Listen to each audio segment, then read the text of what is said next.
Everybody, and welcome. I am Dr. Karen, and on this video, I'm going to talk about the problem with self-care strategies and why so many SLPs are struggling with self-care to begin with. So first of all, I'll talk about why those are a band-aid and why they're not actually going to fix all of the issues that SLPs are struggling with, like burnout. And I'll also share what really needs to happen in order for SLPs to actually be fulfilled and be mentally healthy so that they can show up for their patients and clients. I'll also talk about why you actually don't need to work as hard as you think you do when it comes to things like language therapy, particularly with the pediatric populations, why you can actually really hone in on one key area and create a system for yourself rather than trying to jump around and overwhelm yourself, jumping from skill to skill. And why doing this actually can enable you to amplify your treatment results. So getting better results by focusing on fewer things, and how for me personally, figuring out how to do this effectively enabled me to have the freedom to do a lot of different things that I never imagined would be possible, like being able to go back and get my doctorate, being able to start a business, being able to pursue other income generating opportunities to create more freedom with my life, and at the same time still serve my clients and allow them to make amazing breakthroughs. So with that, I want to get started into the first issue, which is SLP self-care. So there was an article that came out recently that got a really big reaction from a lot of SLPs because it was talking about how how self-care is so important. We need to be in a good place mentally in order to be there for our clients. And some of the things that they recommended, I think one of the things that really upset people was somebody said, I think the author said something about, it's okay, just go cry in your car at lunchtime or something like that. And then there were some other kind of generic self-care strategies.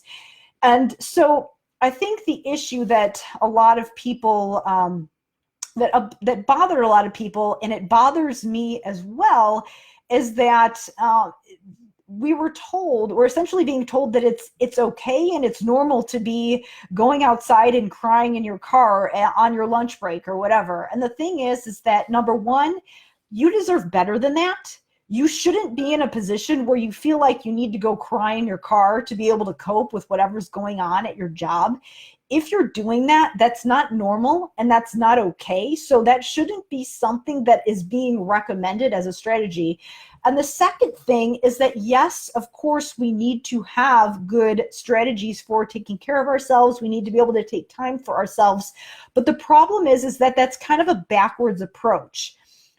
If we are so overwhelmed with our caseloads, with our paperwork, and we've got all of these things that need to be done in order for us to be taking care of our clients, and we don't have a method for actually being able to plan our therapy efficiently so that we can feel good about showing up for our students, then we're not going to actually have time for those self-care strategies. So it's like, great, you told me to take a walk or meditate or whatever. Well, I don't have time for that because I have to be there for my clients.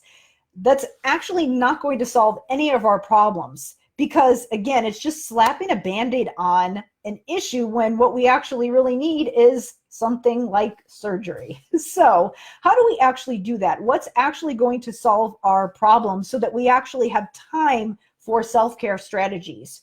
Well, for me personally, and for a lot of the SLPs that I mentor, I find that a lot of them have certain tasks in their jobs that are really, really overwhelming, that are just kind of their Achilles heel, that are taking a lot of time and energy. And if we can find the thing that is taking the most time and energy and causing the most stress and create a good system for that, what we can do is create a consistent process that's going to allow us to not expend so much energy doing that one thing. And what that allows you to do is not waste all this time and energy scrambling, trying to plan for your sessions. Instead, what it's going to allow you to do is create space for other things so that you're not so tired after work. So essentially what you're going to be able to do is plan more efficiently at work so you can actually get out of work at a reasonable hour, not have all of this stuff that you have to do, so that you actually have time to go take a walk or meditate or work out or do whatever it is that you want to do outside of work. So for SLPs, that key area, a lot of pediatric SLPs that I mentor, that area is language therapy, because there isn't just one consistent protocol that we can agree on as a field that is, if you are a pediatric SLP that's working with students with language and literacy issues, this is what you follow. And so what that requires a lot of SLPs to do is really start from scratch and have to dig through all of this research and information, because it's not that we don't have any strategies for language therapy, it's that we have too many. Having so many choices to choose from actually makes things so overwhelming. So you don't need more strategies. What you need are fewer strategies. You need to know which ones are the right strategies so that you can just get rid of all this other clutter and just do what works, so that you can come into therapy, just spend a couple minutes figuring out what you need to do for your sessions and just do it. And then be able to plan efficiently for your next set of sessions so that you don't have to spend hours digging through all these different materials trying to figure out what to do next. So for language therapy, what I have found consistently based on my doctoral research and my clinical practice and actually mentoring other SLPs, sharing the techniques that I use with them, is that a lot of SLPs are actually, it's not that they are they're not in the ballpark at all when it comes to language therapy, but what they're doing is actually they're just really scattered trying to get to all of this stuff, when actually there are just a couple key areas that they can focus on that are going to make an impact on all of those other skills. So the number one thing that you want to remember when you're working on language skills is that working on one skill, if you are working on the right skill in the right way, it can actually transfer over to other skills and have an impact on other skills. And yes, we want to be able to do it the right way so that there's carryover, but we don't necessarily need to work on every single skill for every single student directly, because what we want to do is get to the root cause. So with my students with language disorders, what I found was that when I was getting a lot of different referrals, I found that a lot of them were all tied back to really one key area. And when I actually dug into the research, I found that there were the patterns that I was seeing based on the referrals that teachers were giving me were actually consistent with some of the research. So what I found was that a lot of the students who were getting referred to me were struggling with things like reading comprehension, higher level processing. They weren't drawing inferences. They weren't able to state the main idea or answer questions about what they were reading or hearing, which was obviously a huge issue for kids in the school systems. And then I also found that, yes, reading comprehension is one of those things that if you can't do it, it's going to be really hard for you to succeed in school. So I thought, well, I should be working on those things directly. But when I actually dug into the research, I actually found that there were some other things that were the root cause. I stumbled across a study done by Marilyn Nippold, where she actually did a longitudinal study to see what skills actually were tied into reading comprehension. And so what I found was that a lot of those skills that she identified in her study were actually things that were tied into vocabulary. So what she found was that she looked at a group of students who were in kindergarten, and they were diagnosed with a language disorder, and she followed them all the way to high school. And she found that there were certain skills where if they weren't addressed, even if the students had reading comprehension instruction, they still struggled with reading comprehension if they did not have these underlying skills addressed. So those skills that she specifically identified were things like topic knowledge, lexical knowledge. So again, knowledge of the overall topic of the passage, and knowledge of just general word knowledge of those words that were coming up in the sentences. And then the students also needed to have good decoding skills. So they needed to know, they needed to have good orthographic knowledge. They needed to have good phonological and morphological knowledge to be able to decode words quickly. So there wasn't a huge processing load, because if there was too much processing load, they weren't able to decode. And they were spending so much energy trying to figure out what the words were that they didn't have a lot of resources to devote to higher level comprehension. And then finally, they needed adequate syntactic skills in order to be able to understand the meaning behind individual sentences. If they couldn't understand those individual sentences, they couldn't understand the big picture.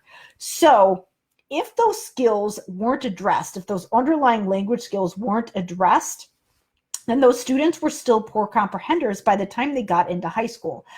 But the problem is that what a lot of SLPs do when they come to work with me is that instead of just honing in on those key language skills, what they're doing is they're focusing on everything. So they're also focusing on those high-level comprehension skills.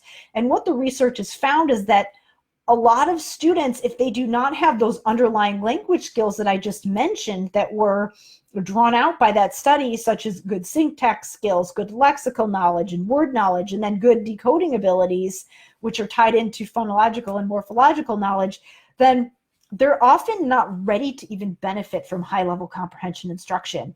And what a lot of SLPs are doing is they're really burnt out because they're trying to do everything. So they're trying to do the vocabulary skills and the grammar skills and the high-level skills and the inferencing skills.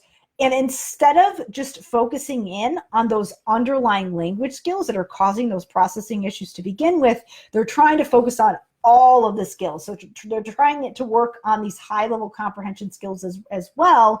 And they're kind of putting the cart before the horse, and they're actually trying to bite off more than they can chew and more than their students can chew. So everybody is feeling overwhelmed.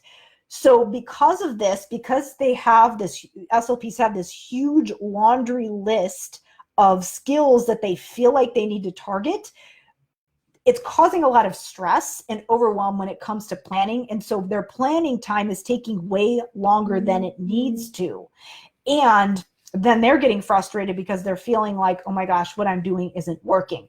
So how does this tie into burnout? Well, if you don't have a good system for all of these skills that you need to target for language therapy, and you don't know what order to target them, and you don't know where to hone in and where you can make the biggest bang for your buck, it's going to cause a lot of overwhelm because there's just too many choices to pick from. And so what ends up happening for a lot of SLPs that I mentor is that they spend a lot of time outside of their therapy sessions going through research articles and materials and creating activities from scratch when they don't actually need to do that. They can hone in on a couple key strategies that target those underlying language skills, and that doesn't require, when you focus on fewer things, it doesn't require as much planning behind the scenes. What that enables them to do is actually get through their planning more quickly, spend less time outside of therapy at work, so that they can actually get home from work at a reasonable hour and feel good about putting that work down so that they can actually engage in some of those self-care strategies. If you don't have a good system for what you're doing at work, you're going to spend a lot more time at work, and you're not going to have time for anything above and beyond what you're required to do, because you're just going to be trying to keep your head above water. So the key to actually eliminating that burnout is creating that system for that one area that is causing you a lot of stress. And for a lot of SLPs, that is language therapy. So what I alluded to before was how to amplify your results and how to focus on one key area in your language therapy so that you can create that system. So the way that you actually want to eliminate burnout is creating that system. And the way to create that system is to start with those building blocks that fit into that one key area that's going to get you the biggest bang for your buck, so you don't feel like you have to work on every single skill that your students don't necessarily have, because you can actually eliminate a lot of those things that you're working on that you think you might need to be working on. But actually, if you focus on the right things the right way, you don't have to do that. So I wanted to talk a little bit about that now. So when I was actually linking what I was seeing in my actual caseload, and then actually looking at research, and again, other research that supports some of the same things that I mentioned in that study, that Marilyn Nippold study, that suggested that students need those underlying language skills in order to comprehend. What I found was those skills that make up those things that Nippold found, and that other studies have also found, all tie into vocabulary. And when I say vocabulary, I don't just mean individual word knowledge or just like word naming, like you might measure on like the expressive vocabulary test or the Peabody vocabulary test. I mean much deeper knowledge than that. So when we think about vocabulary, first what we need to realize is that if students do not have adequate vocabulary, if they do not know at least 90 to 95% of the words in their text, they're not going to comprehend what they're reading. And then the catch-22 is that if they struggle and if they have weak language skills, and if they're not good comprehenders, which often happens when they have weak vocabulary skills, that means they're going to be doing less reading, which means that they have less language exposure to rich vocabulary, which means that they're going to be learning less vocabulary. So it's kind of a catch-22. They're not reading because they can't comprehend, and so they're not building the vocabulary, but then they have a hard time reading and building the vocabulary because they don't comprehend. So it's kind of a double-edged sword there. So what we need to do is really hone in on those underlying language skills, which all tie into vocabulary. So let me explain why vocabulary actually really covers your bases with these students for processing issues. So when we think back to what actually feeds into vocabulary, it's not just simple word naming and identification. You can actually tie it back to 5 core elements. So you can tie vocabulary back to phonology, morphology, orthography, semantics, and syntax. So when you think about these skills, that actually ties into those same skills that I mentioned in the Nippold study.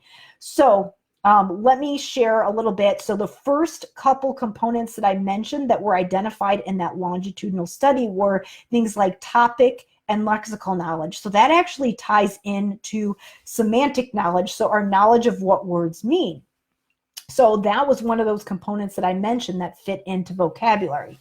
Second, I also mentioned syntax. So again, syntax ties into vocabulary because we need to not just know what words mean, but we need to know how to use them in a sentence, and we need to understand how words function in a sentence, and that ties into the structure of sentences. So if we do not have those adequate syntax skills, we're not going to be able to comprehend. So syntax is actually one of those skills that actually ties into vocabulary. So that's another reason why one of those components and one of those building blocks that actually builds vocabulary. Third, I'm actually going to talk about the other 3 components that I mentioned all together. So we talked about semantics, which ties into vocabulary, syntax, which ties into vocabulary, and then the final 3 components were phonology, orthography, and morphology. If you remember, in the Nippold study, she said she found that decoding abilities actually tie into reading comprehension. Well, those 3 components, phonology, morphology, and orthography, also tie into vocabulary. Phonology ties into vocabulary because if we don't have a good phonological representation of words, if we don't understand all of those phonemes that make up that word and perceive all those sounds and draw meaning when we hear all those sounds together and recognize that word, we're not going to be able to use that word effectively. So that ties into our vocabulary knowledge.